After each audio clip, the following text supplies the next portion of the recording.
Words at War. The Last Days of Sevastopol.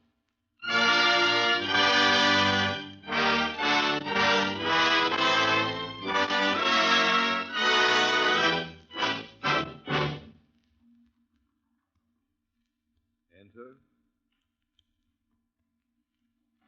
You are the chief of naval officers here? Yes? My name is Boris Voitekov. I'm a newspaper correspondent for Pravda in Moscow. Here are my documents. So? I request passage on a destroyer to Sevastopol. Sevastopol? Impossible. Visits to Sevastopol have been prohibited since yesterday. By whose order? The Admiralty's. Where's the Admiralty? At Sevastopol. Now, look here, this is senseless. I must get to Sevastopol. Can you alone do the work of 5 divisions of troops? No, of course not. Then there's nothing for you to do at Sevastopol. Now, listen to me, comrade. If you don't let me go, I shall report to the Pravda editorial office that you personally, without the sanction of the Admiralty, prevented me from describing what is happening in Sevastopol. Very well, Comrade Voitekov, if you insist. I do insist. Very well. Follow me.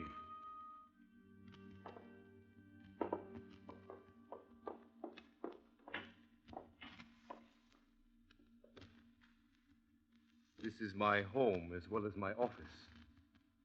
Make yourself comfortable. This is my wife. What is the matter, comrade? Are you afraid of her because she greets you from her coffin? Are you afraid of those staring eyes? Are you shocked at the agony and horror of her dead face? This is my wife, I tell you. This is Sevastopol. She was there. Friends sent her body to me. Her broken dead flesh. My misery and hatred. Multiply them by thousands. Add smashed hopes, rubbled buildings and homes, and you have Sevastopol. You wish to go there, Comrade Voitekov. You have my permission. Go ahead.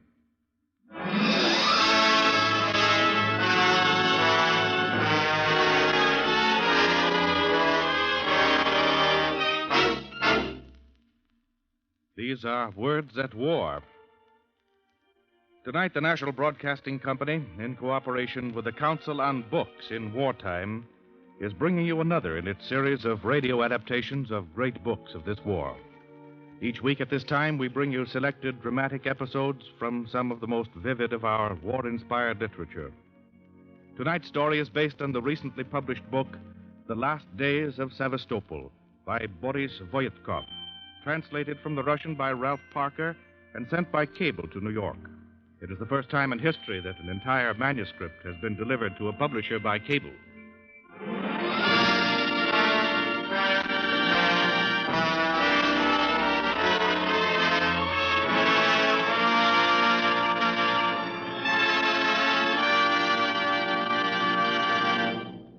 The Last Days of Sevastopol, which fell to the Nazis July 1st, 1942.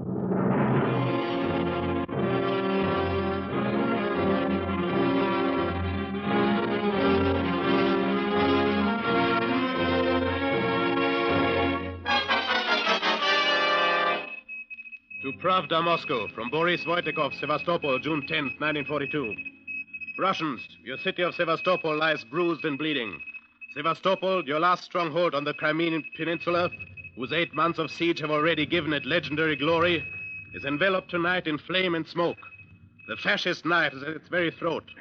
Sevastopol's days are numbered. Sevastopol's days are numbered. Sevastopol lies bruised and bleeding. Send this. I report an interruption. The telegraph operator, his face is drawn, his eyes are red from lack of sleep. Stop sending long enough to quarrel. Do you, dispute me, old man? To this extent only, my comrade. Sevastopol lies bruised and bleeding, yes. Sevastopol is not broken. Sevastopol's days are numbered, yes. But in those days you shall see, hear, and perhaps survive happenings which will surpass in valor, bravery, and endurance Anything your imagination can now picture. I have no use for prophecies, old man, nor for imagination. My job is to report what I see and hear. Get on with your sending. High in the sky, as I send you this message, hundreds of beams from searchlights, Russian and German, cross in an air duel. A plane is caught by them. It slips and turns wildly, but in vain. Like a streaming torch belching sparks, it sweeps down through the smoke wall overhanging the darkened harbor. A long, loud explosion as it crashes far away. One wonders, is this symbolic of what lies in store for Sevastopol? Sevastopol will never be taken by the fascists. That would be the trade school just around the corner from us. Where's my list? It is 47 minus 1 leaves 46. 46 what, old man? 46 buildings left standing in Sevastopol. To Pravda, from Sevastopol, June 12th, 1942. There are few streets left in Sevastopol that are not filled with rubble, dust, smashed brick, and broken concrete. There are now 41 buildings left standing in the city.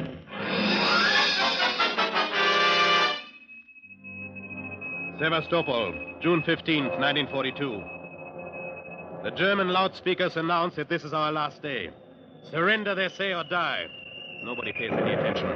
The Luftwaffe has divided the city into sections for bombing. They are systematic, these Germans. There are 38 buildings left standing in the city. But life goes on in Sevastopol. My little boy. My little boy. I must find them. I must. There's no little boy here, woman. No, they've taken him away on the stretcher. I'm looking for his legs. My little boy. Life goes on in Sevastopol.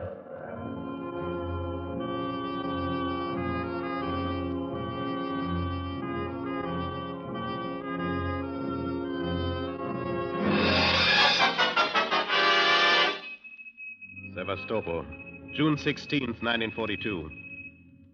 There are 33 buildings left in the city. But life and the fight goes on. The Germans announce this is Sevastopol's last day. Conrad! I stand by a water vat. Conrad! The girl's come running from a burning cellar. Her dress is on fire.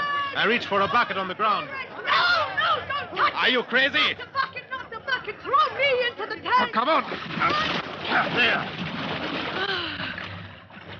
It feels good. So good. Thank you, comrade. You haven't been in Sevastopol long, have you? Why, how can you tell that? You were about to waste buckets of water by throwing it on me. Yeah, but you were on fire. I know, but water is scarce here. It must not be wasted for any reason. Remember that, comrade. Sevastopol, June 20th.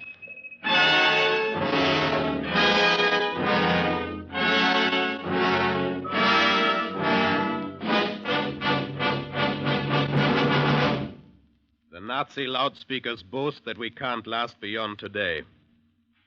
There are 29 buildings left standing in the city.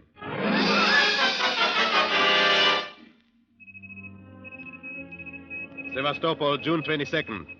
Today I'm at the Admiralty. The Commissar is angry. Look at this paper. Look at it. Read it, I say. Citation. Oh. Well, I don't understand, Commissar. This citation says this man is a hero. Yes, they're all heroes. And it's my job to decorate them. But where am I to get the decorations? Why can't these people consult me before they do these heroic deeds? The Commissar is more than half in earnest. Now he calls in some rebellious deep-sea divers whose job it is to retrieve desperately needed material from cargo vessels sent to the bottom of the harbor by the Germans. Mark you, these men have not had more than 4 hours rest each day for 9 weeks. But the Commissar is insatiable. Well, you lazy hounds. Where are those 6 airplane engines you were supposed to bring up from that sunken ship? Why haven't I had those cases of dry bread? Where are the bandages, the cotton, wool, and drugs? What are you doing there on the bottom? Playing chess with the dead? Yes, just that. Maybe you'd better come down below yourself.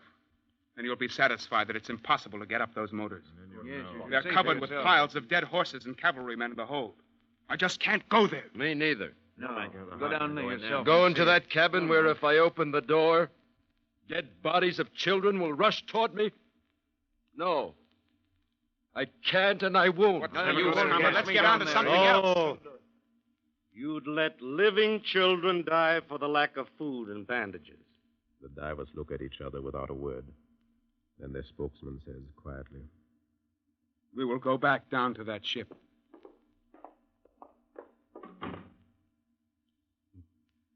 Did you hear the loudspeaker in the German lines today, Wojtekov?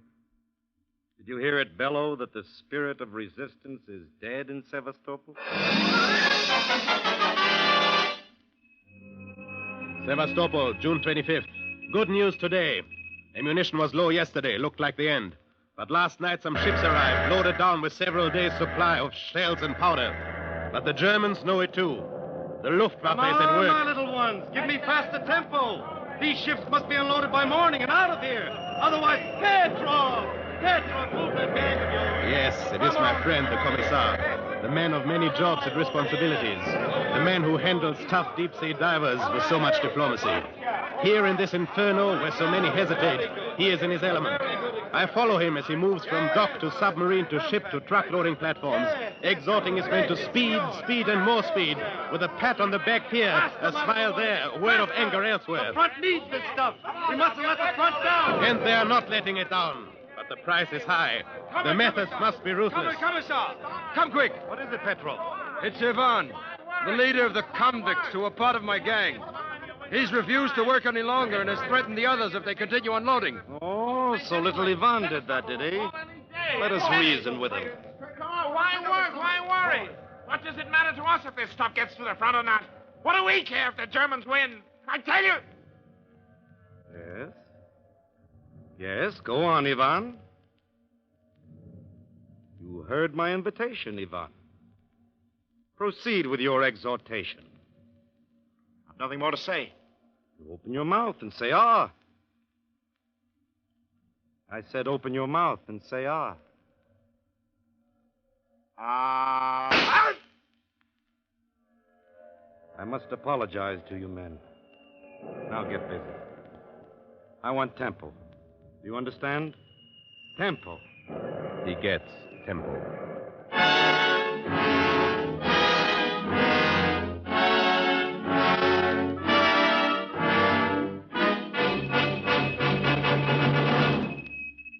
Sevastopol, June 26. Today there is a lull. Only the Nazi loudspeakers break the unaccustomed silence to tell us we are beaten. That tomorrow they will be in the city. Last night the Luftwaffe came again. Today the number of standing buildings is 13. And now there is a hush over Sevastopol. The day is dazzlingly bright and hot. I sit on the beach to rest. Here. Set him here, Gregory. Good. It is well for him to sit in the sun. His hands and feet will heal more quickly. It is 2 Marines. They carry a boy of 9 or 10. The boy's hair is gray, almost white. His hands and feet show the scars of bayonet wounds not yet healed. They tell me his story. He cannot walk, comrade. His feet have been burned, as you can see. And both his feet and hands pierced by bayonets. We found him one day crucified, nailed to a rude cross with bayonets. The Nazis. They caught him when he was returning home from his 12th reconnaissance raid of the month. You mean he was a Soviet reconnaissance officer? Oh, no, comrade. He is much too young for that.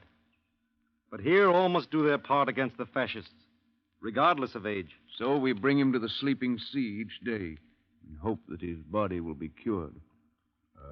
May I speak to him? You may, comrade. But it took us many weeks to piece his story together. You see, the only thing he remembers is what happened in his mother's home, just after he had been captured by the Germans, and before they had crucified him. Listen. Nikolai. Yes, comrade. What are you thinking about, Nikolai? There were many of them. Our men in the gray fascist uniform. They pushed me into the house. My mother came to me with tears in her eyes. They beat her on the face. One of them held her arms. Two others stripped the clothes from her body. Then, when they'd finished, I kissed her face. It was wet with tears and sweat. I told her I loved her. And what did your mother say, Nikolai? Nothing, comrade. My mother was dead.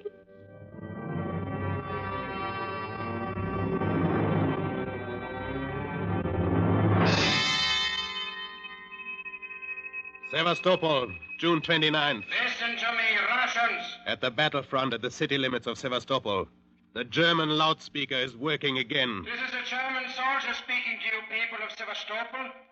A man who believes in the same things you believe in. A man who loves honor and peace as you do. But you not love Russians. I can promise you that if you surrender, the Fuhrer will give each of you a piece of land and a tractor. Surrender, people of Sevastopol.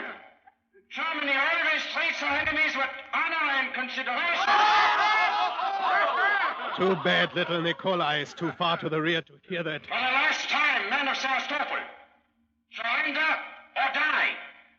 If you refuse, we resume firing. What is your answer? Yes or no? No!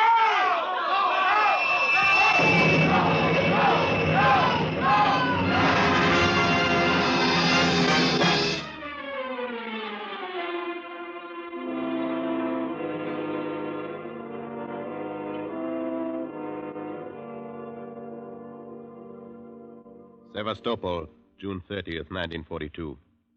All is quiet again on the front. And time now for a picture of a sector headquarters on that front.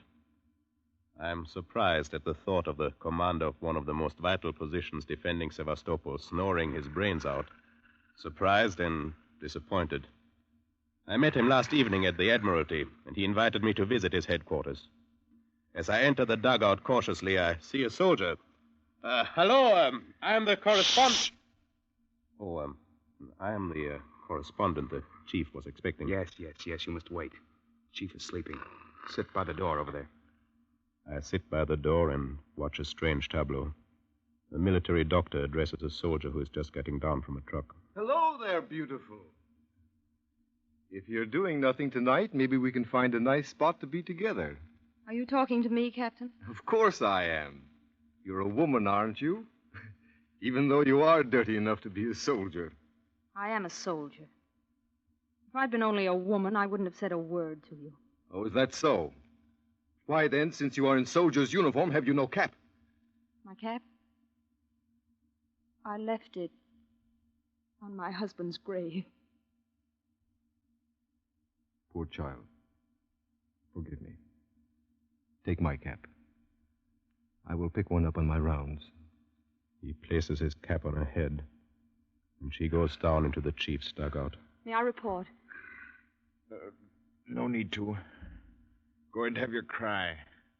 Tears spoil a woman's eyes, and it's difficult to revenge with bad eyes. Go, Olga. The battle that will decide Sevastopol's fate will soon begin. Oh, the correspondent of Pravda. Remember her, comrade. A sapper. She lays mines. Before the war, she was a concert pianist. Thousands of Germans have been killed by the minefields she has laid. Yesterday, she mined the pass they had chosen for their attack. She worked with her husband. He was wounded.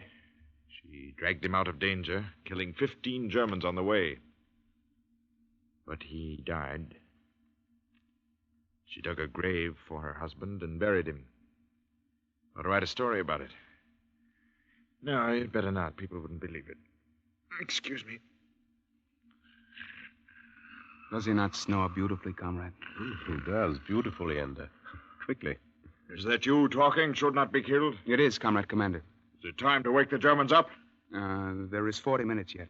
All right. Give this comrade tea. Give him my portion. Your portion, Comrade Commander. Here you are, Comrade. What sort of name is that, should not be killed? Well, you see, when I entered his service, I was very much afraid. In battle, I would hide. He asked me why. I said, Comrade Commander, one should not be killed. And though I've gotten over my fear, he still calls me should not be killed. You wonder why he sleeps. Naturally. Well, you see, Comrade Correspondent, he has not slept in 10 days. Yesterday they attacked 18 times, and we only just pulled through. They haven't many ideas, those Germans, but they keep on pushing, one must admit. Oh, they're ahead of time. Better wake up, Comrade Commander. The fascists are becoming impatient, and the telephones will start ringing any minute. All right, should not be killed. When we've destroyed all the fascists in the world, then I shall get a good sleep. Get some men in here to answer these phones. Hello? Stern? What? 40 tanks approaching. Why are you sitting there so calmly, then? You want reinforcements? Don't you know I haven't got any? Don't you know you are my reinforcements? Take note.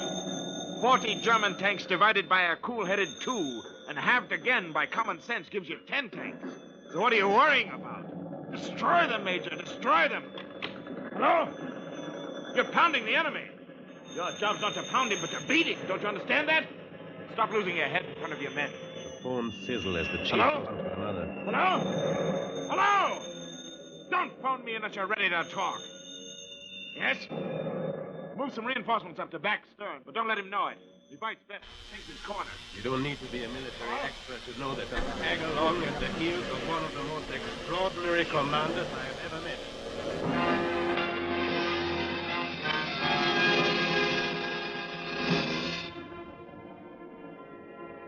The final battle for Sevastopol is about to begin.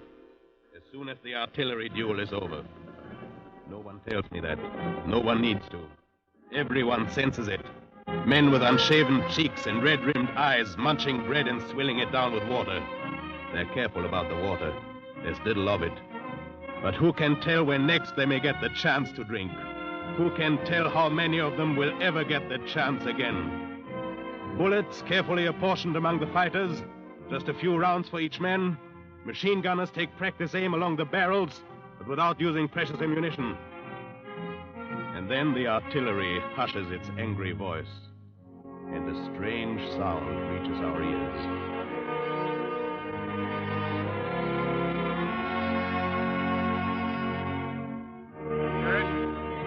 Yes, Chief, but what is that? It's the Romanians praying. Very helpful to us. We know that as soon as they've finished, the Axis attack will begin.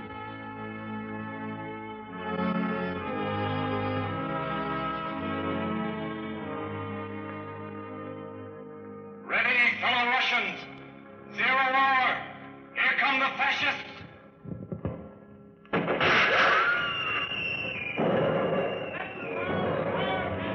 The battle has begun. The tanks are coming out from the left side of the valley. I can see running figures following them. Germans, half-naked Germans. They act as though they're drunk. Butts of their Tommy guns pressed against their sweating bodies. Only the officers are in full uniform. All have cotton in their nostrils because of the stench of corpses. The enemy advances in solid waves. Quicker and quicker their tanks come on. Fire all calibers. The Russian chief at his phone takes it in at a glance. Armor breakers to advance. 5th unit to separate German infantry to tanks. Machine gun fire to be held. Fire ahead. The big rifles open up now at the chief's orders. The armor breakers advance. Everything is enveloped in smoke.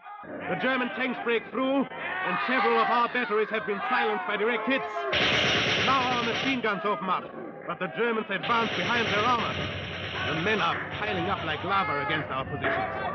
Thousands of men cursing and praying as they wield rifle butts against human groins, ripped bodies with cold bayonets. Now, low overhead, the Luftwaffe comes into play, strafing the life out of Russian patriots. Our planes are outnumbered 8 or 9 to 1. The Nazi planes operate almost unpunished. Off to the right, the chief and his staff desperately bark orders. Beyond them, still further, an indescribable hand-to-hand battle. The German long-range artillery and monster mortars are now in action. Ours are knocked out by the Luftwaffe. Night has long since fallen, but night cannot wipe away the smell of fresh spilled blood. Night cannot cover the cries of anguish and pain that rise from the wounded. Night only makes more horrible the pools of gore which everywhere beset one's path. Sector by sector, the dive bombers plaster us. The enemy's infantry and tanks extend their menacing concentration. Everything indicates the imminence of a breakthrough. Having driven that awful wedge, if they can muster enough force to break our stubbornness in about 20 minutes of fighting, they can reach the road leading to Sevastopol.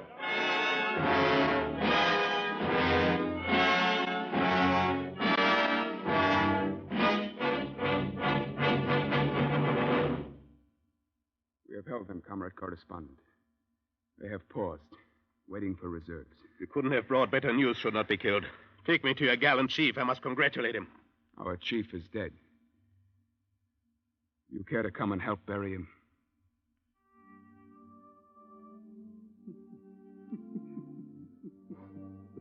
Beside a smashed gun lies the commander, enjoying at last the long sleep he had so much desired.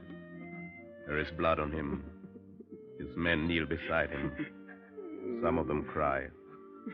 Then they carry him to his dugout. They press their jerseys to his wounds, that they may carry the blood of their beloved leader on their clothes. Then, should not be killed, places his cap on his chief's breast and says, Give what you can, man. We will pay for a tank as a memorial. You understand? There is not a dry eye in the place. And then the commander snores and wakes up and says, What the devil? Payday already? Get me a surgeon and the major, quickly!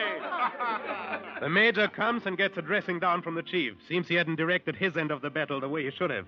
The surgeon can't be found, but the girl soldier Olga arrives.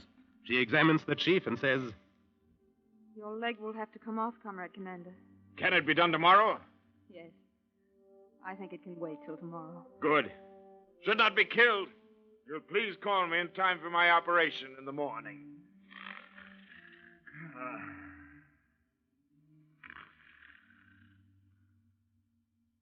In the morning, the commander loses his leg.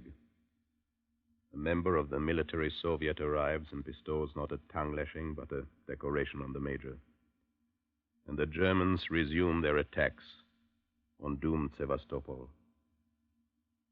There is not one building left standing in the city. It is July 1st, 1942.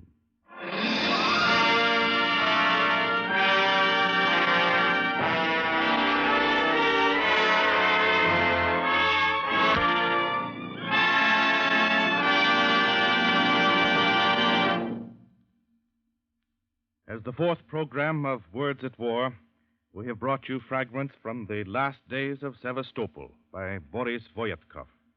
The radio adaptation was by Richard McDonough of the NBC script staff. Boris Voyetkov was played by Stefan Schnabel. Others in the cast tonight included Barry Kroger, Martin Wolfson, Sam Wanamaker, Olive Deering, Alistair Kyle, Edward Frantz, Hester Sundergaard, Charlotte Holland, Joseph DeSantis, and Phil Clark. The original music was composed and conducted by Frank Black. The production was directed by Joseph Losey.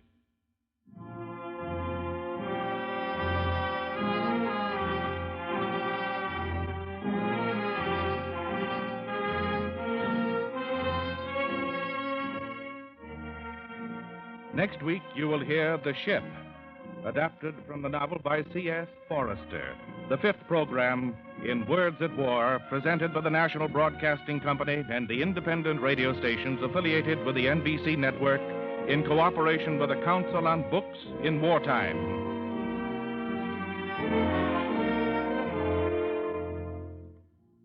This program came to you from New York. This is the National Broadcasting Company.